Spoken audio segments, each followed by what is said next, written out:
Hi, everyone, and welcome to the 14th edition of Next is Now, a Future of Farming podcast. I'm your host, Brian Brunson with GFL Ag, and my co-host, Dan Aberhart from Aberhart Ag Solutions. Hello and welcome. Thanks so much for joining us, Brian. What we do now has such a big impact on what happens next for the future of farming. That's why on this show we say, Next is Now. That's right, Dan. We'll continue to discuss and debate topics that make a difference to farmers' operations now. I'll be asking a lot of questions, to get into the nuts and bolts of farming. It's my job at GFL Ag to try to understand what's happening out there in the world of agriculture to help you guys and gals produce better, hopefully using our solutions. It's always a fun time to try and deconstruct and explain things in agriculture to someone who's somewhat outside the fold, and usually leads to some fun analogies and great discussion. So I'm looking forward to it again today, Brian. Yeah, me too. Today, Dan, I know are curious about the topic of your crop's fuel gauge, tissue testing. What's going to be on the show today, Dan? What's your favorite fuel gauge of a vehicle?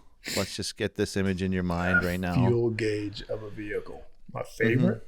Mm-hmm. Yeah, wow. Like what's the most, and you think back, like what's your most iconic fuel gauge? For a farmer listening, this would be very interesting to think about, like was it, fuel gauge on the 4240, or was it your 65 Mustang, or mine was my Ford half ton. My one attempt at trying to ride a crotch rocket motorcycle.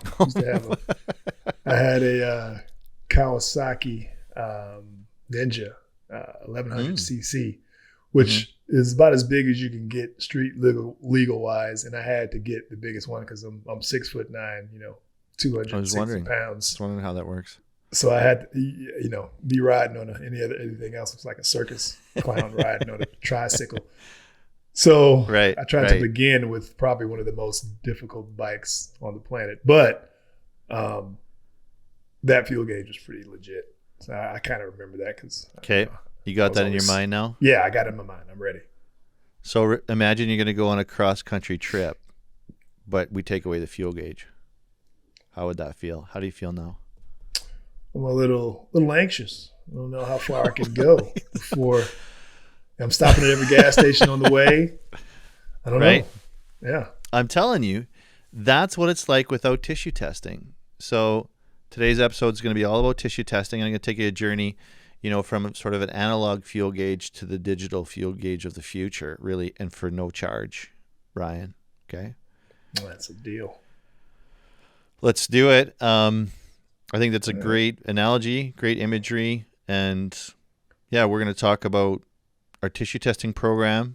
Of course, we do a lot of this. We kind of preach this with agronomy and Bio-Sul. I'm going to delve into the webinar that we did with Greg Patterson from A&L Labs, who's an absolute genius, and the folks from Sure Growth that we did. Tissue testing for success. There's some great information in there. We'll highlight and review. And then on Coffee Row, I spoke with Jared Chambers from ATP Nutrition. I spoke with Trevor Millsap from Some Ag Ventures, and I also spoke with my buddy Mike Pommier from Max Ag Consulting. And where that goes is to the future of tissue testing in agriculture, which, just like everything else, is getting digitized, getting democratized. We're going to have robots doing tissue testing. Just kidding. No, of course we're going to have robots. I mean, we're going to have a new Tesla Optimus or whatever his name is physically doing tissue testing with the digital tissue testing. I mean, that's conjecture, but we're full of conjecture on this show. Conjectures almost was in the title.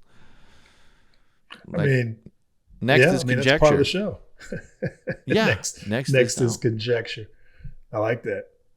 I offered it. It was sadly rejected, but it's catchy. We got to workshop it just a little bit, but it sounds like a packed show. So if you're passionate about agriculture and you want to stay ahead of the curve, then tune into Next is Now, or Next is Conjecture, and get ready for some thought-provoking discussion, unbiased opinions, and a deep dive into the future of farming.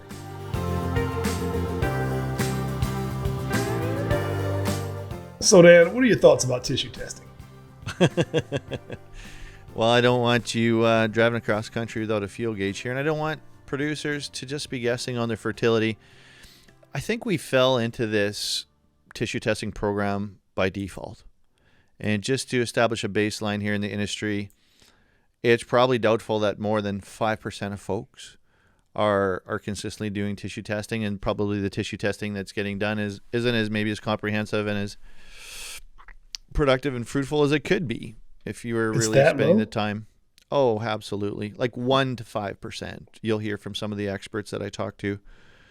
And I think a lot of it's a function too, just of the time and the energy that it takes in clipping these leaves in a rural area, going to the mailbox, putting them in the mail, waiting for the results and whatnot. And as we'll get into later, technology is going to revolutionize all that. But we have focused on the tissue tests in a disproportionate way, or a higher proportionally, more focused way, because it's kind of fun for our product. Like a lot of folks in the market, you wonder, how does your product work? Like, what does it do for you? Like, well, if it gives you 5 more bushels than everybody else in this trade show booth, in this particular arena at the trade show tells you you're going to get 5 bushels, does that mean I'm going to get 100 bushels if I use everybody's stuff, right? So it's always quantifying, what does a product do for you in the market? Well, it's been easy with tissue testing and Bio-Sul because it's like a binary 1 and 0. If we do a tissue test and we look inside of the plant and there is adequate to more than adequate sulfur, and you get all these other benefits of Bio-Sul, we know it's doing our job. So, in conversation with a lot of the agronomists that we worked with over the past decade, like Yeltsin Solberg, Matt Gosling, my brother Terry Aberhart, like basically the whole legacy Agritrend network, they were big into tissue testing. And it was a little bit of a gateway drug too, to start to see what else is going on in the plant, because you got visibility on all these other micronutrients. And then when you listen to a guy like Greg Patterson, he talks about, well, what can we do with that? And it's incredibly intricate what happens between the interactions of these different nutrients and how one thing affects another. And you start looking at Mulder's chart and you see what's synergistic and what's antagonistic. And if you have enough or too much of one thing, then you might have a deficiency in another thing. And it's all about bioavailability, exchange of nutrients in the soil. It's incredibly complex. And I'd really liken it to, you can go and take the classic fertility program of NPKS, not even S sometimes, just NPK. S is kind of a forgotten nutrient, but it's like NPK, like nitrogen, phosphorus, maybe potash if it's cheap enough, at the time we'll put some on. And S, well, it's kind of a little bit of an afterthought. That's sort of like going to the doctor's office, like with your arm broken, or you have something medically that can be treated. Like, it's just a standard practice. It's kind of what everybody learns in university. But I liken these tissue tests and the micronutrient sphere and these different products to the naturopath. So if you have something deeper that's harder to get diagnosed, that maybe could be related to nutrition, the nutrients that are going into your body, maybe an autoimmune disease, something that's at a much deeper level. We're just starting to learn about the gut biome. And Greg Patterson from A&L Labs is this guy and go on about it. I mean, if you listen to the podcast I did with him, the 3-hour podcast I did with him a couple of years ago, it's, the title has something to do with, growing with your guts or something to do with your gut biome, because it's all linked.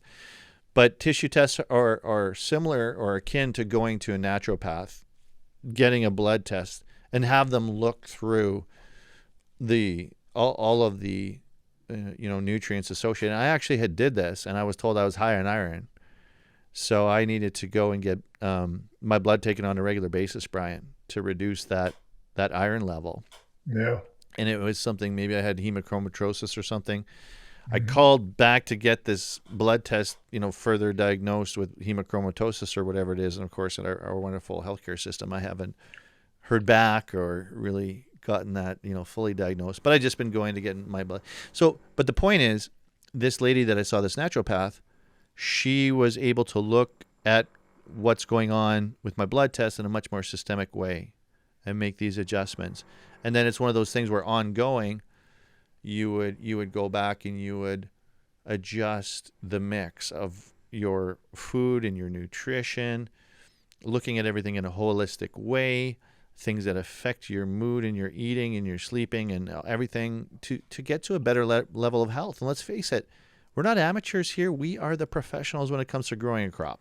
The folks that we're talking to, they're trying to be better.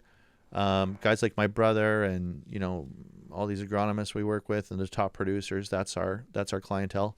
They want to be better. So they're looking at this on a very systemic basis. And because, essentially sulfur is synergistic with all the other nutrients. When we have more than adequate sulfur in that tissue test, we know it's not only doing its job as far as the check mark on that portion, but it's also helping all the other nutrients become available. And we have thousands and thousands of tissue tests showing the efficacy of Bio-Sul over the years. And I would present for evidence the impact of Bio-Sul application going back to 2004 when Matt Gosling started spreading AMS for his clients through his spin spreader. Well, that went through the years, and then you can see where in the early 2010s he started using Tiger 90. The levels of the sulfurs in the tissue test went up, right? He was taking first hundreds of tissue tests, and then it ended up being thousands over the years. He's got a chart. You can see it here on the video. It goes from AMS, sulfur levels, ppms, 200 or 300, goes up to 400 or 500, 600 in the T90 era, and then in the Bio-Sul era, it goes up to 700, 800, 900, sometimes 1,000 ppm parts per million in these tissue tests. And so we know that by using Bio-Sul, for example, one of the conclusions we can definitively make is we're getting more than adequate sulfur into the plant. And furthermore, over all those thousands of tissue tests, we can see that the incidence of sulfur deficiency is lower with Bio-Sul. And I'd also submit, it's interesting too. I just had somebody come up on Twitter yesterday, or it's X now, of course. They were talking about how Bio-Sul, they've been using Bio-Sul for 6 years and they've never had such high sulfur levels in their plants or the soil. So how do they know? They're checking the plants, they're checking the soil. So when it came to thinking about agronomy, when the crops are coming up, I really got thinking again about tissue testing, talking about it again. But the neat thing is, like everything else, now we've got these new ways of measuring this. And one of the things I'll get to here after we get a little bit of baseline agronomy from Greg Patterson and the guys at Sure Growth is now we have digital technology. It's electrospendinophoric, which is be super logistics device. Okay, it's very hard to pronounce, but I'm proud that I got through it. I practiced it before the podcast. Using this new technology. Yeah. Very good job. I just don't want to try it again. I think it jinxed it. But using this, reflection, essentially, of light off the plant leaf, they're calibrating it now. It's newer technology, but they're calibrating it enough to get us in the stadium of like, what is happening in that plant right now? What can we do to address that? And it might be like, hey, when we pull out the sprayer for the herbicide application tomorrow, if we have some manganese in the shed, you might be putting that on the crop tomorrow, getting a couple extra bushels, upgrading that half ton. Bob's your rich uncle. Just saying. So it gets me excited. I love it. I wish I was smart enough, listen to someone like Greg Patterson. I wish I was smart enough, Brian, to be that guy that can make that diagnosis looking at the tissue test, because it is complicated, but it's a fun puzzle. I mean, how does that resonate for you? Well, it's I'm still a little floored by the fact that such a small percentage of farmers take advantage of testing their tissues. Seems like that should be standard practice across the board if you're a serious about your farming and increasing your yield and all that good stuff. Seems like that's a no-brainer. I mean, what's the barriers there? I mean, you mentioned, you got to clip stuff, you got to stick it in the mail. I mean, it's going to get, faster and easier with, technology, AI, all that stuff. But like, what's the barrier to date? I mean, how come more people don't do it?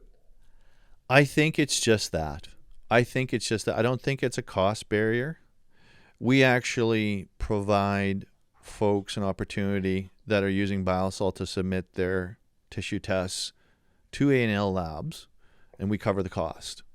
of the tissues. We don't pay for the labor. We don't pay for the freight. But it is busy in farming. It is full out. And to take the time to walk those fields, and technically you want to do, we'll hear from the professionals about, you want to do, 3 times throughout the year to see where your fuel gauge is at. You don't want to just look at it once and, hope and pray. I think it's that. But I also think it's education, and even soil testing is relatively low. Talking with A&L Labs, the percentage of soil testing isn't much higher of fields that are soil tested, fields that have professional agronomy, and a lot of the soil tests that get done are just composite, which means they just throw a bunch of soil in a bucket from all over the field, which doesn't really give you a feel for zones or, the fuel tank over time kind of thing. So, I can't, and I find it's really easy for us to kind of say that, but there's probably a lot of things, if they looked under the hood at my life, they'd be like, why wouldn't he do that? It would be very simple and his life would be better, and it would make a lot of, it seems obvious to us, but it is I know, talking with Mike Pommier, we'll get to his quotes at the end of Coffee Row there. He almost needs a full-time person to to provide that service to his customers. You need a full-time person almost just doing that. So then you either have to third party pay for it, which can get more expensive, or physically do it yourself. And look, time and energy to go clip leaves and put it in the mail and send it away and wait for the results kind of thing. It can be, there's a lot of other priorities. Like, you get done seeding and guess what? You got 20,000 acres to spray. Yeah. Yeah, I can see that. It just seems, there's always going to be something to do on the farm, right? Well, you should come do some tissue testing. And then, for me, it's the same thing. It takes a lot of time and energy to do it. But I think technology is going to help with that. And I think it's going to help grow that pie. And I think there'll still be that percentage of lab tissue testing that gets done. Right. But it'll be a new world when you can do it with handheld. Not to say that it's going to be completely frictionless, but it's going to revolutionize things. And it's the turnaround time too. It can be a little bit challenging, especially if you're in a rural area and you got a lot of ground to cover. How do you get those tissue tests off and the turnaround time? For us with the sulfur, it's not as time sensitive, because we just want to know binary 1 and 0. Did it work? Did it not work? Right. Are we good? Are we not? Are we deficient? And sulfur deficiency is easy to see as well. But no, it's really cool. So, and I love, once you have that tissue test, the conversation around, well, where is all our fuel gauge at with all these nutrients? And that's conversations likely beyond myself. But if you're working with an agronomist, or even if producers are the best consultants to themselves, if you're tissue testing your own stuff over time, it's just like following the markets, or it's just like doing math in your head, or it's just like practicing an instrument. You're going to become proficient at it. You'll be Malcolm Gladwell 10,000 hours before you know it, man. Hey? Well, so anyways, I'd like to hear more about this. Well, I have a lot of experts. Don't listen to me spout off all day. We have a lot of experts to get into here. Lots of really cool little quotes. So this is Greg Patterson. First of all, we want to get into this webinar that we did with Greg Patterson and A&L Labs. And then we had Fritz, Britz, and Patel from Sure Growth Solutions on the line as well, with a bunch of producers live, and very interactive, very fun. It's from Tissue Testing for Success webinar. Okay. And I believe we had it 10 months ago. It's a great refresher. I watched it last night as I took these clips out. Let's check this out. Greg Patterson is just mind-blowing dude. Just mind-blowing dude. All right. Let me hear what he has to say. All right. Tissue testing is your fuel gauge. Tissue sampling complements a good soil fertility program and helps the farmer basically look at, where his deficiencies might be in a program he's got in place. More importantly, we really can't balance soil. So we always got something we have to contend with. And based on what Mother Nature delivers just to us every year, and just nutrient uptake, and the lack of or too much rainfall has an influence on how plants take up nutrients. And it allows us to, first of all, put a fertility program in place, and then use a tissue program to manage the crop in season. Where we use a tissue sample is, I tell growers, think about your tissue sample as being a fuel gauge on that crop.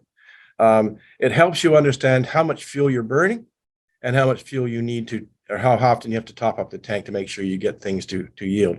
If we have a really good crop, let's say we get everything as a beautiful spring, we get everything in a really good condition, and a crop comes on the ground, it's going to start setting up a yield potential. And then we have to manage that yield potential. I mean, from the day it sets up the yield potential, it goes downhill from there. All we can do is use the tools and experience that we have to make sure that we provide enough nutrition to that crop to get it to finish with the most yield possible. And using tissue samples. It kind of sounded like he was going to say more there. He did. I mean, the webinar was like an hour and 20 minutes. So it's kind of funny how he's like, we're like, oh, there's more. But we got some more clips here. Stick around. But imagine, you're on your bike, you're using that fuel gauge, and getting to your destination is producing that yield. And you might be able to coast into the destination, but you need enough juice to get there. And if you don't have it, you're going to fall short.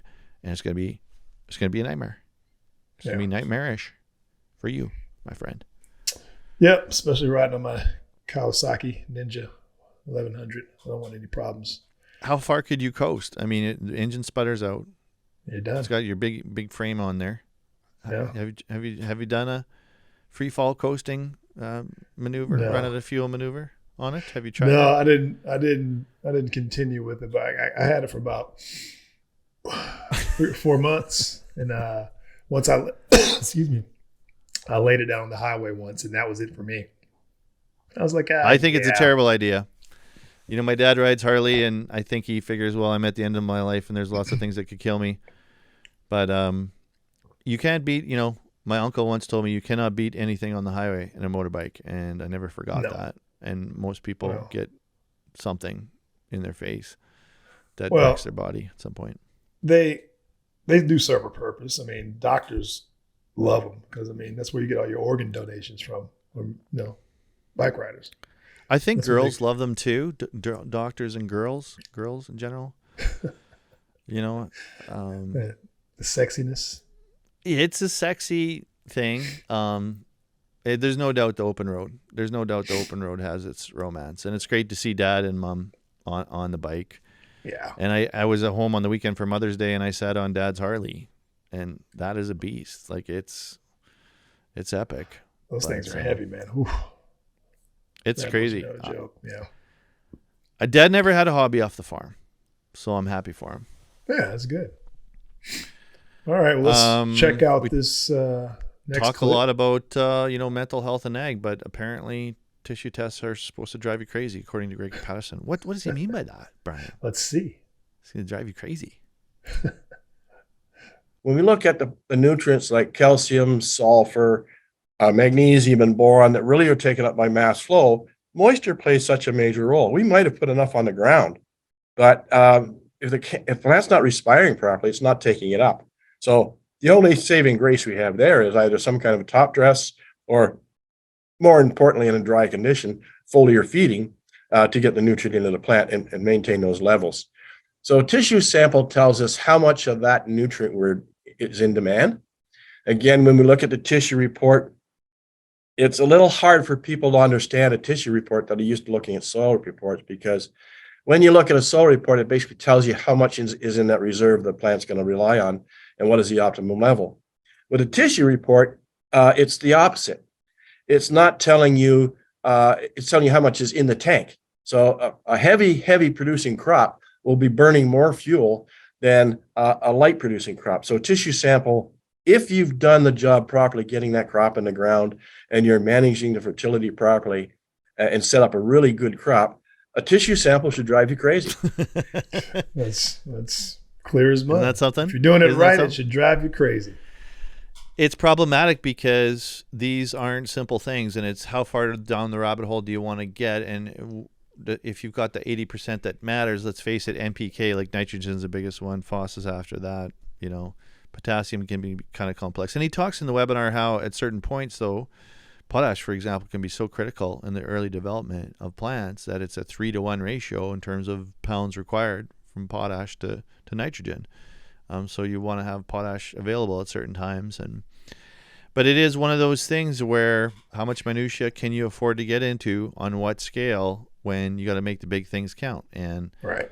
I think if you're a really great producer and you've done all the big things right, then you can kind of afford to start breaking that down and getting into it. But I honestly think, like, unless agronomy is something you're really inclined to do and you have a big proclivity for it and you have a talent for it and you've researched it and you put time into it and you enjoy doing it as a business person, and you can outsource some of the other stuff, you know, and maybe you're a farm that does everything themselves. That's great too. But you, like, when you listen to Greg Patterson speak, you're like, whew, I mean, yeah, it sounds I know like this nothing. is something that you need to hire an expert for. There's a lot of moving parts, you know. Yeah. And the thing is, too, you can go and apply boron. Well, what did that just do to the complex? What's going to be the net results between the boron that you applied and all the other nutrients? And it's, you know, tillering versus it's, you know, seed production and all kinds of cool stuff. So it's a neat puzzle, Brian. It's not, seems funner than accounting to me, which I'm also not great at. But agronomy is kind of endlessly fascinating. Accounting is just sort of a pain in the butt. I would have to agree with you on that. Yeah, I thought you were an accountant, Brian. Yeah, negatory. I can count to 10. That's about the extent of my math skills. Can you do that on the show? Would you do that live? No, I don't want to, mess anything up. I don't know if I make it all the way there. So he does talk about topping up the tank. Tells you how to load up. Okay, let's check that. I don't know if we need to make an electric car vehicle analogy here, but I'll leave that for the future. I tell growers, think about each one of those little bars on that tissue report as a fuel gauge for that nutrient. And if you've got a long ways to go to get to final yield, make sure those tanks are full. Stop and fuel up. Now, if you're just a week or two from harvest and you've got low levels, you're okay. You'll get there. I mean, you might coast into the finish line, but you'll get there. So think about it as little fuel gauges. And with our PMP program, we actually represent the nutrients in kind of a graphic interpretation. So farmers, if they're doing it, so many times through the growing season, they can see the trend line and the direction the nutrients going before it gets to these, what I call critical low levels, and they can kind of anticipate when they're going to have to fuel up. So if you use a tissue sample program properly, what I tell growers you want to do is you want to make sure that you're staying above that deficient zone for as long as possible. Because once you drop below that critical zone, you can't bring it back. All you can, it's gone. But if you top up the tank when you're in the low sufficient zone, you're not causing any critical damages. You're keeping where you need to be. So that's how you manage. Well, that's interesting. So if you get below a certain point, then you're basically screwed. Again, I think it depends. As an agronomist would start every single paragraph of every conversation ever. I have this funny conversation with my buddy Mike, who's, we're featuring on the show later. But it depends a little bit on the nutrients too. Like if you found out that, God forbid, you had some sort of sulfur deficiency, there's often time to throw some liquid sulfur into the sprayer tank and correct that, and the plant will bounce back. But nutrients are different in the soil, different in plants. Some of them will translocate from the older leaves and cannibalize into the newer leaves. The newer leaves can rob the older leaves if there's a deficiency. Some are not mobile in the plants. And it's almost like an inverse relationship. If it's mobile in the soil, it's not mobile in the plant.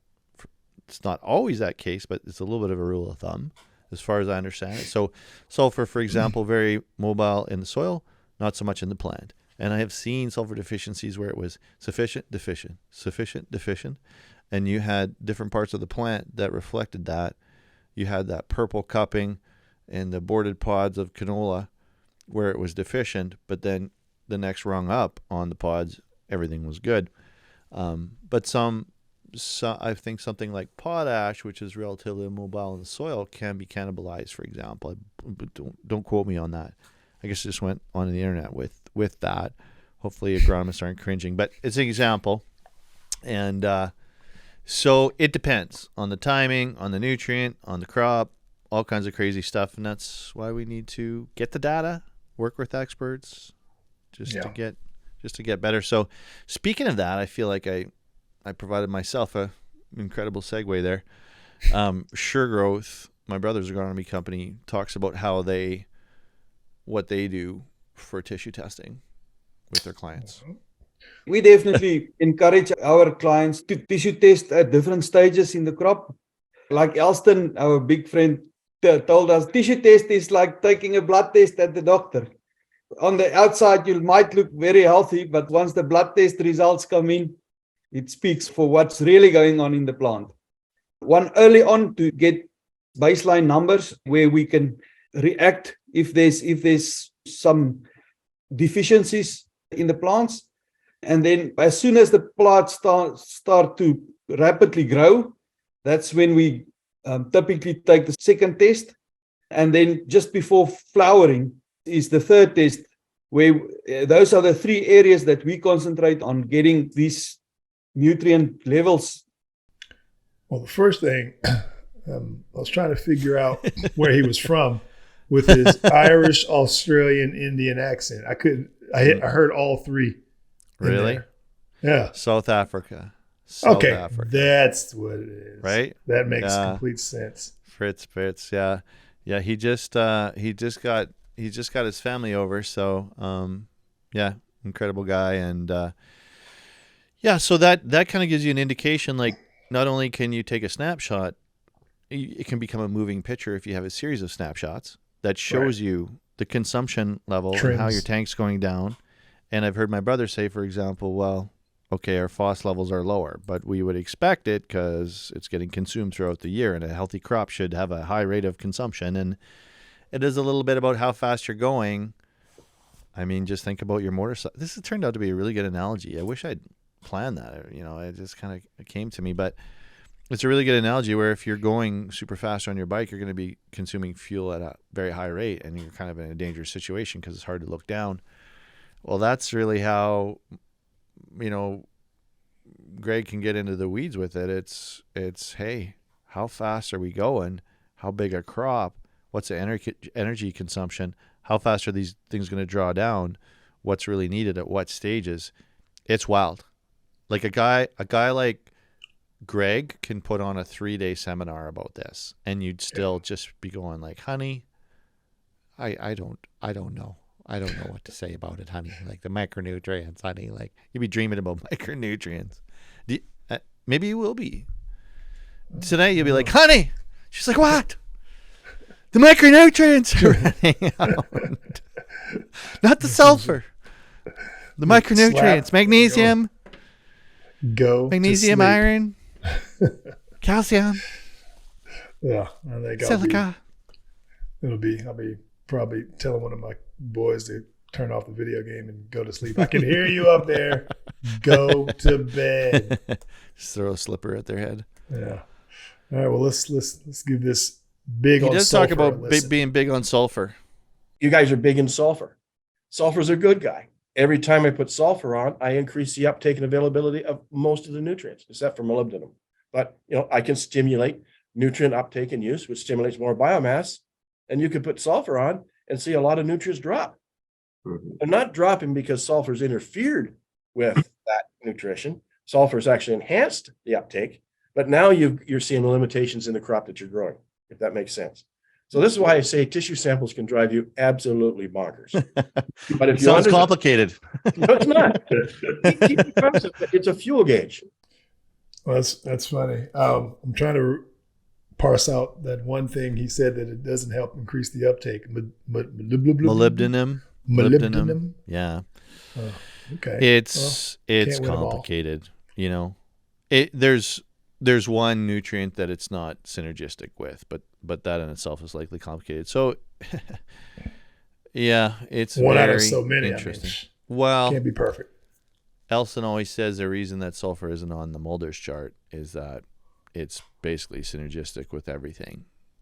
It's a chart that shows the interactions between nutrients, drawing arrows, synergistic, antagonistic, neutral, all that. Yeah. Yeah, it's kind of a big deal. It's kind of agronomists talk about it and use it and put it on charts and probably have somebody has a tattoo of it, I'm sure. That'd be hardcore. Yeah. get a tattoo of Mulder's chart or Liebig's law with the barrel. Is that Mulder from X-Files? No. Oh, okay. Well, no. I don't know this Mulder. Google it, Mulder's chart. It's a very interesting chart on nutrients and how they work together. Maybe we can show a graphic, right? Yeah, here. Absolutely. Boom. I forgot that we had the technology. We have the technology. One more analogy from our webinar, my friend. You're a bit of a foodie, or you're a consumer of food. You've probably eaten today. Yes. Let's take a listen.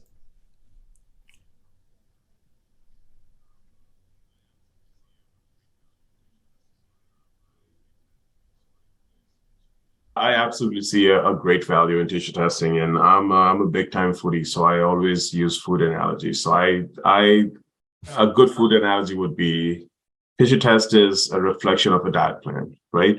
So you have to make sure that that's just not one component that always is critical. You have to look at it cumulatively, and certain nutrients in a diet plan, you see certain outcomes very rapidly, but then there are certain nutrients that takes a little bit of time to come through and to actually see it on your health. So I think that's the same analogy I'd like to take with the plants as well, right? Like you put something in, the next day you go out, it's not going to be instant, but over the period, over the gradual integration, you will see the result. Yeah, I mean, that makes sense. I mean, some things it's not going to be instantaneous, but it's going to work. Just give it a little time.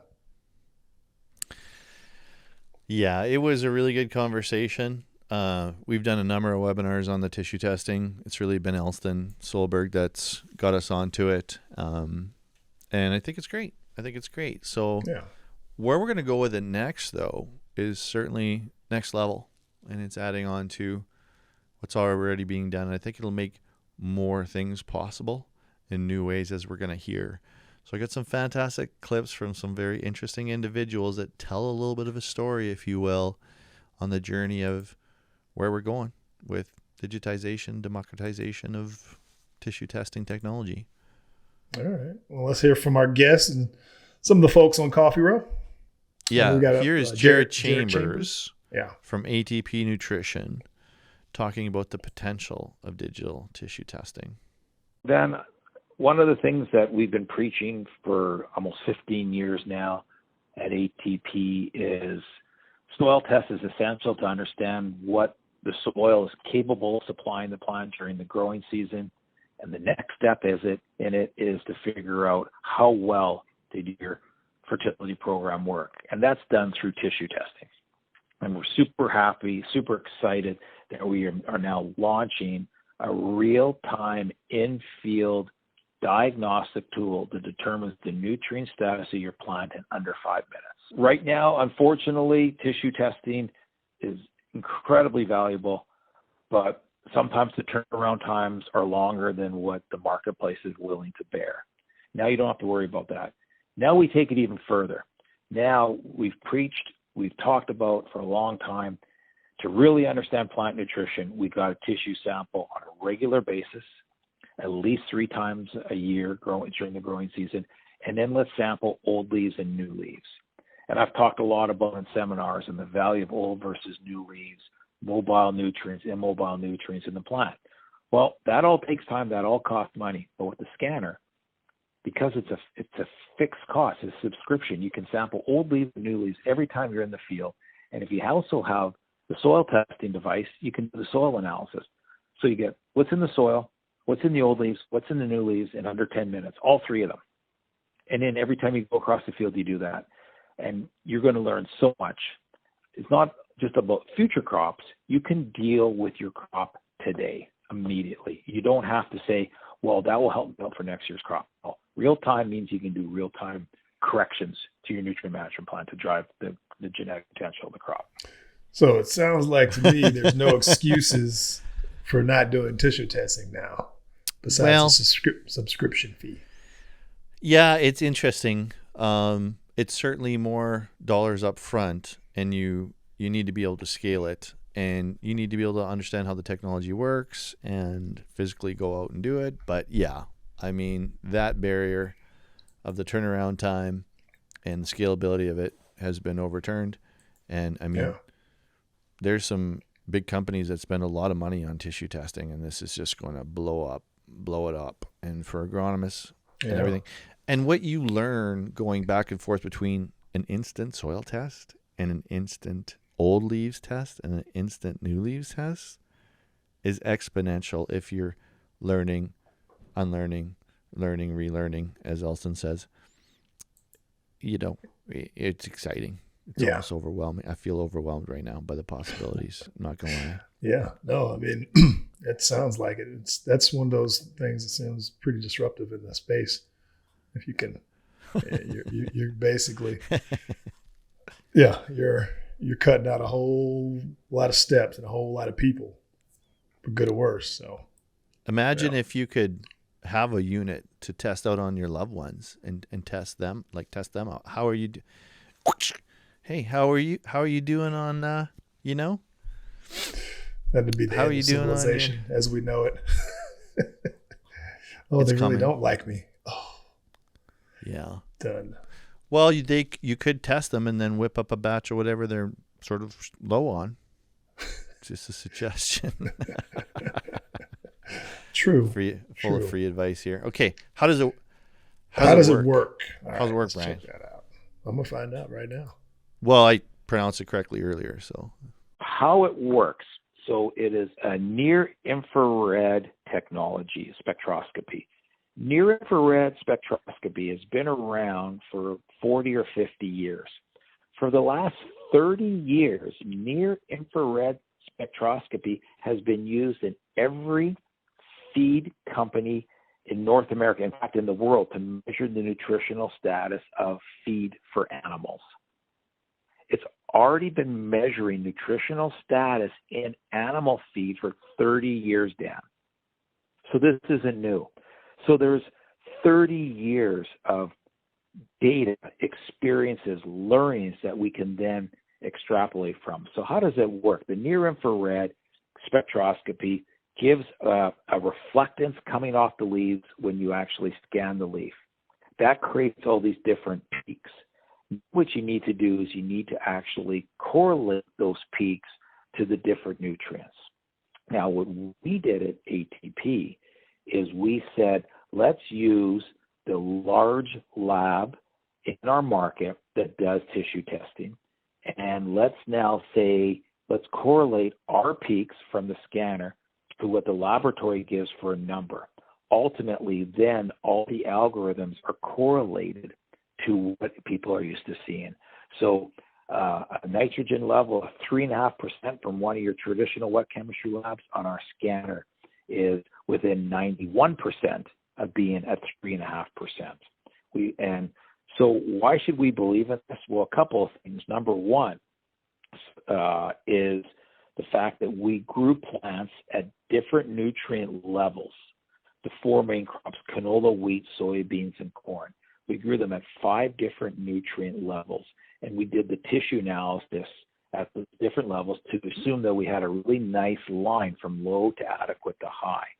Then we scanned all those leaves, created all these algorithms, so now we have this really good mathematical model that shows that we cover the whole spectrum for each nutrient one at a time. We then cross-reference it with all the lab data, modify, adjust, build the algorithms so that it actually is as accurate as a near-infrared can be. Now remember, near-infrared is not as accurate as traditional wet chemistry. However, it's going to get us into the football stadium. It's going to get us the right section. It's probably going to get us into the right row. Probably not the right seat, but into the right row. Okay. It sounds like the technology, what he said, the near infrared, has been around for a while, so we know it works, and it sounds like they got the data. So it seems like a pretty solid invention there. It is a question mark. How accurate are these? And especially for the soil testing, I feel like the barrier to entry for the tissue testing is actually lower than the accuracy for the soil testing. And accuracy, matters to a lot of these. I mean, agronomists are very accurate people. and it's Right. their reputation, their advice on the line.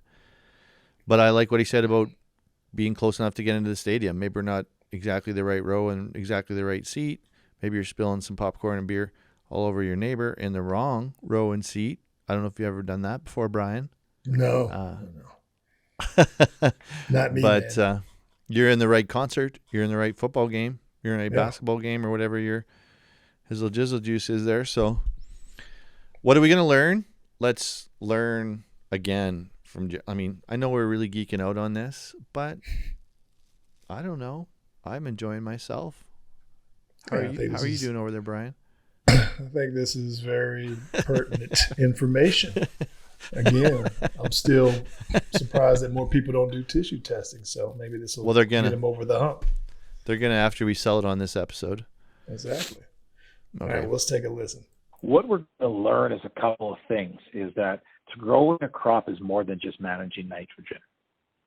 And the ironic thing is when some people think about nitrogen later on in the growing season, example, they say, let's measure the nitrogen status of our plant because we were told in school that we're supposed to measure and analyze the flag leaf.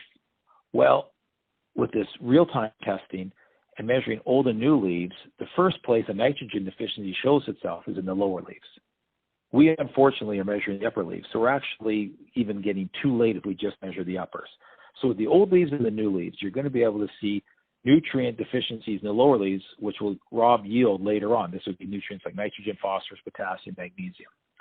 So what's going to be able to happen is we're going to be able to, with this sampling procedure that we're huge believers of, is we're going to know sooner, way before you ever see a visual deficiency, what nutrients are out of balance. And now we can not just look at nitrogen management, we can look at all the essential nutrients, how they look in the plant. But then more importantly, as a second point, we can look at the ratios.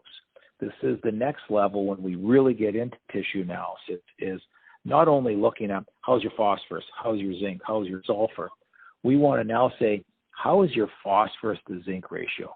High phosphorus levels in the tissue could trigger a zinc deficiency. It's been well documented. Or let's just say you have high nitrogen, but you have low sulfur. Well, you want to know something. We could actually, not low sulfur, adequate sulfur, but high nitrogen could trigger a sulfur imbalance. Subsequently, if you have high sulfur in a nitrogen-fixing crop, it could trigger a molybdenum deficiency.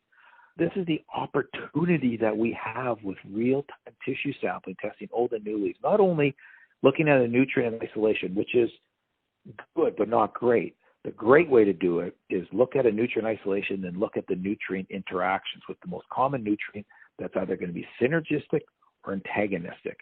Now we're actually starting to think doctors, as plant doctors, rather than just looking at individual nutrient. I think one thing, maybe Elson has said it before, we need to start playing chess. Right now we're playing checkers. The classic line. Playing chess while everybody else is playing checkers. Does that harken back to a time that maybe you said that in your life to someone one time? Oh, cheekily? Oh, yeah. Or had it said to me. Yeah, it's crazy what you can do. I mean, you hear about the complexity of it and masters of the industry like Jared Chambers, like Greg Patterson, like Elson Solberg. I mean, they're in the stadium of trying to figure this stuff out. I find it incredibly fascinating. But at least we have the tools, and the more this technology gets disseminated amongst the masses in a scalable way, the more we're going to learn. And just think one day, like I said at the beginning of the episode, there are going to be robots that will physically go out with these Nutri-Scanners, whatever other devices. We're going to hear about another one coming up next, and send it up to the cloud, and Skynet will decide if you live or die. Oh, yeah. Terminators on the farm. We're not too far away from that. We're not. From a T1000 testing tissue and shooting humans. At least we won't be lonely, because we'll always have a robot that's probably paid to put up with us. Yeah. Until they're tired of putting up with us. But that's another podcast. Trevor Millsap. Keep it optimistic here, okay? None of apocalypse type. Trevor Millsap, my buddy Trevor Millsap from Some Ag Ventures. they have another unit, and they also have some experience in this industry. So let's hear what Trevor has to say about this. So is this another near infrared spec? It's all the same technology. It's really just the nuances of how it's interpreted. Who do you trust as far as, the accuracy goes? How much have they tested it? Like, it's a lot about the who, because like I say, the technology's been around for 30 years. It's just sort of who are you dealing with and how are they interpreting it, all that good stuff. It's Leaf Tech. It's based out of Indiana. It's been around for a few years. Concept is you can do in-field tissue testing, tissue analysis. It takes 7 seconds to get a read. We have a number of labs. We use Canada, US to support this.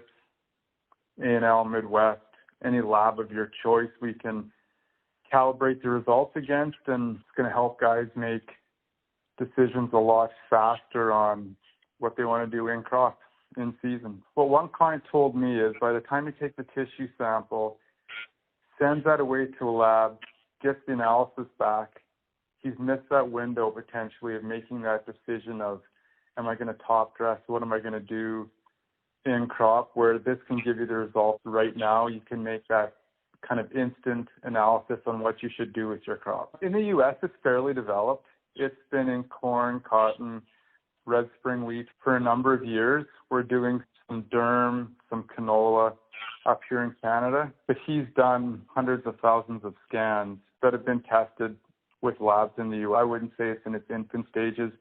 I would just say it's something that's established in the U.S. that's new to Canada. I have one grower in Alberta that he does 300 plus tissue tests a year, sending it to the lab already.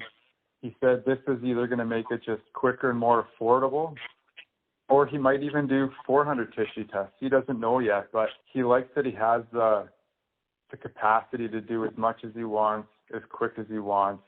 You'll kind of see how it evolves from there. The disease model is something we should have available for Leaf Tech next season. That's pretty interesting. The first thing that jumped out at me was you can get it done in 7 seconds. It made me think of was the movie Something About Mary, with the one guy, the hitchhiker they picked up with 7-minute abs. And the guy was like, he's like, yeah, I'm creating a 7-minute ab program. And he was like, well, why 7 minutes? He's like, why not 5 minutes? He's like, 5 minutes? You can't do abs in 5 minutes. Well, we do have a guy who's got a 5-second read here. So. See, here we go. It's gonna be a war. Yeah, no, there's so much room in this space. And the fact, to me, I always used to have a scarcity mentality about, oh, there's a competitor in my space. You know what? Thank God there's competitors in your space. If there isn't competitors in your space, what are you doing there? Like, did you really outsmart the rest of humanity? And exactly. Something they don't, and you're going to do something nobody ever did and make a bunch of money at it? Probably not. Like, at least, the fact that there's a number of folks coming to market, and there was others too. I was trying to catch up with Greg Patterson. They're investing in 1, 2. So there's going to be more, It's a good sign that there's a bunch of folks, and whether it's 7 second or 5 second or 3 second, it's kind of who do you want to work with? Who do you trust? And, over time, the cream of the crop will always rise to the top. That's right. One last word on all of this from my buddy Mike Pommier, and he talks a little bit about how they would love to do more tissue testing, but just some of the manpower barriers and just the different things. Like, it's like one of those things, like when we do it, we want to do it really good. And Mike's a fantastic agronomist. So they are looking at trying out the NutriScan. It kind of brings all of this home in a way that I think is valuable to our listener and our viewer. That's what I do. Try to provide value. Okay. Our area generally does not tissue test at all unless there's Bio-Sul spread on a piece of land. But we definitely see an opportunity to be able to do a better job with that.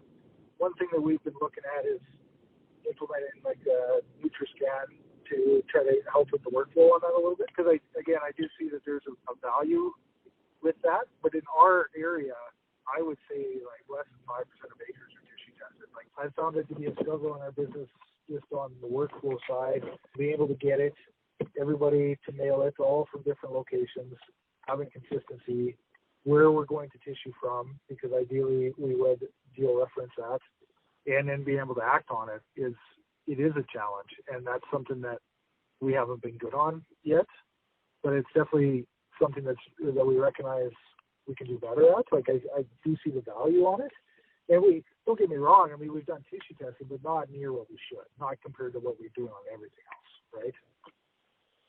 What I would like to see, and this is again our challenge, is I would like to compare it within our zones, right? And compare it to hilltop, mid slope, low lying area, and be able to understand even how that correlates to our soil test on that.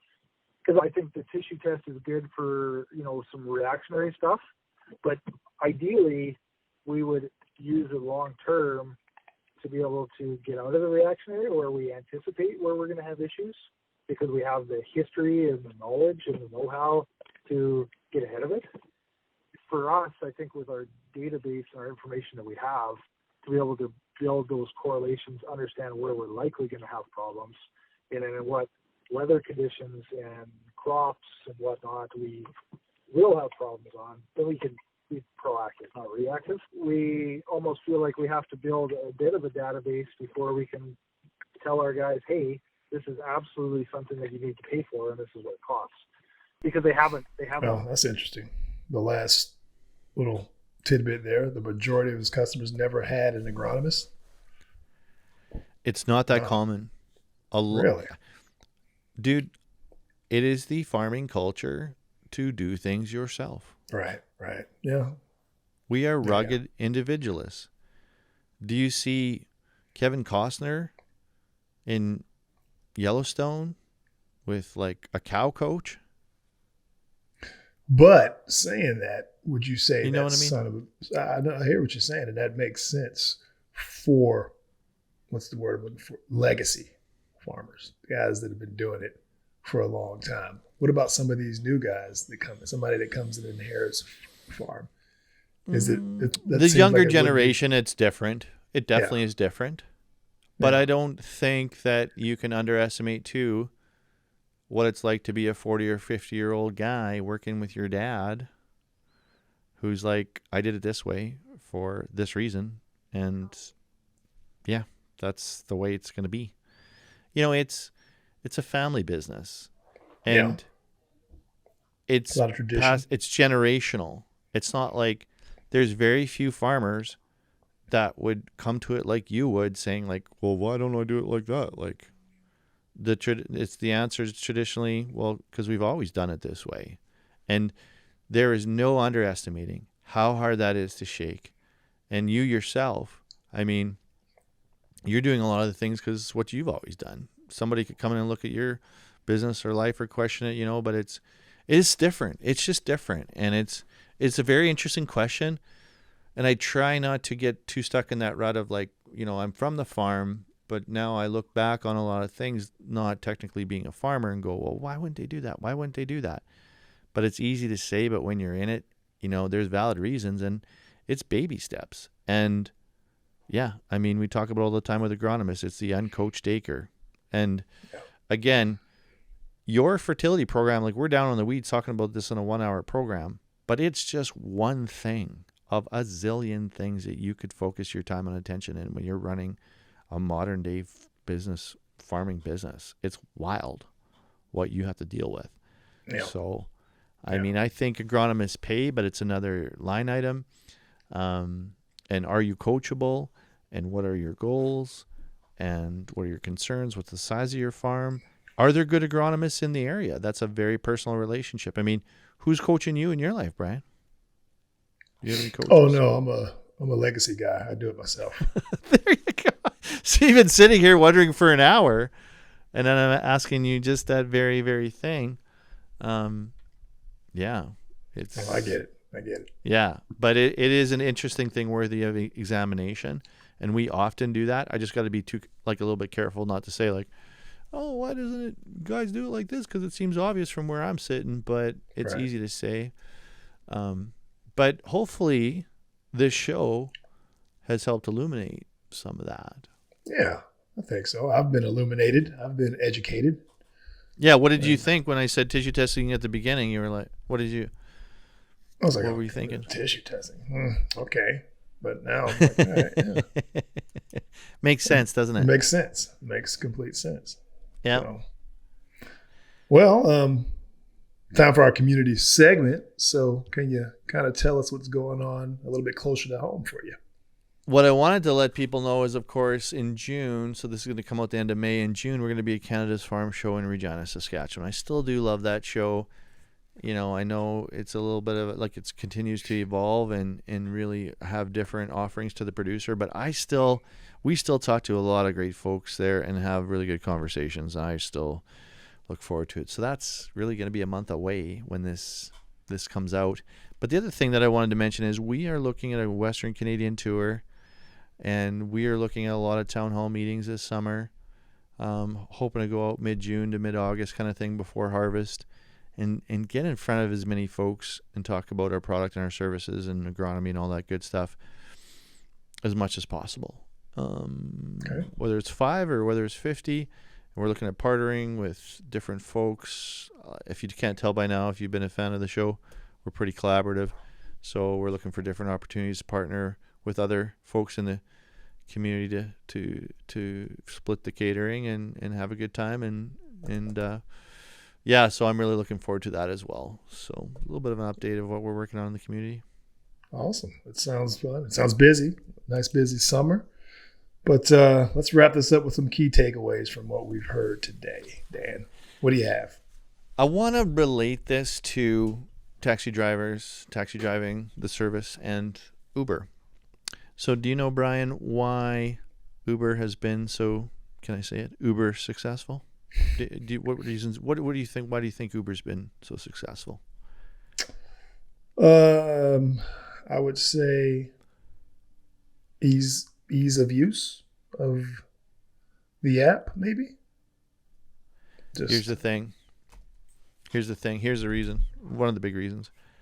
When you used to order a taxi cab, what happens? You phone in, you say yeah, and they say yeah, you know, Bobby Joe's going to be there in 5 to 10 to 15 to 20 minutes. And you're like, okay. So now, whatever the weather, whatever the situation, whatever the date, whatever the destination, you got to go and wait. And it's like, they could be there really early or they could be there really late. But now I got to go stand and wait. The anxiety of not knowing when that taxi cab is coming versus Uber, you know exactly where they are. And you know what their name is, and you know what the license plate is, and you know what they're driving. And you can designate whether you want to have conversation or not. And you don't have to worry if their card reader is charged up. Yeah. And it's likely to be a nice, clean, modern vehicle that somebody owns personally. That's their pride and joy, and they're doing this because, you know, it's a side hustle or they enjoy the model or whatever. It's just a whole different level. But the big thing is there's no anxiety without the visibility of knowing when it's going to arrive there. And I'm tying that back to the analogy right now of this Kawasaki Ninja. If you didn't have a gas tank and you had this anxiety of like, I need to keep filling this stupid thing up because I don't know, I don't want to run out, you know, in the mountains, or I don't want to run out in the desert or whatever. You need to know what's in the tank to get to the destination. And we've had this tissue testing technology forever. We've been big proponents of it now. But guess what? The universe is going to level up here on us. And this technology is going to get digitized. It's going to get democratized. It's going to get a whole bunch of eyes things on there. It's going to be awesome. And I'm really excited for it. It makes me hopeful that everybody will have more access to agronomy, and I think it'll also get automated in such a way too that it makes a lot of sense. So I'm stoked.